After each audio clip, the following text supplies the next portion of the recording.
بسم اللہ الرحمن الرحیم۔ شوگر کے مریضوں کے لیے جو مفید پھل ہوتے ہیں، آج میں ان کے بارے میں تھوڑی سی گفتگو کروں گا۔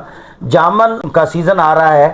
جامن، آڑو، یہ بہت ہی اچھی چیز ہے۔ اس میں شوگر کے مریضوں کے لیے یہ بہت زیادہ مفید ہے۔ اس کے علاوہ بادام جو ہے 7 دانے 8 دانے رات کو بھگو دیں، صبح چھیل کر ان کے اوپر سے چھلکا اتار کے استعمال کریں۔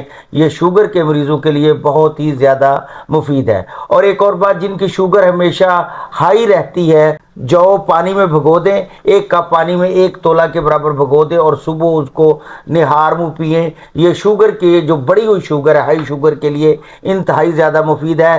اس کے علاوہ ایک بانسا بوٹی ہے، بانسا بوٹی رات کو بھگوئیں، یہ بھی استعمال کریں۔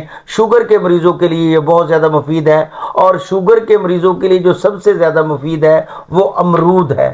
امرود میں جو وٹامن سی ہوتا ہے، اور شوگر کے مریضوں وٹامن سی کی بہت زیادہ اشد ضرورت ہوتی ہے، اور ایک امرود جو ہے وہ 3 دن کے وٹامن سی کو شوگر کے مریضوں کو جو ہے وہ پورا کرتا ہے۔ حکیم مزمل علی خان، محمد دوا خان۔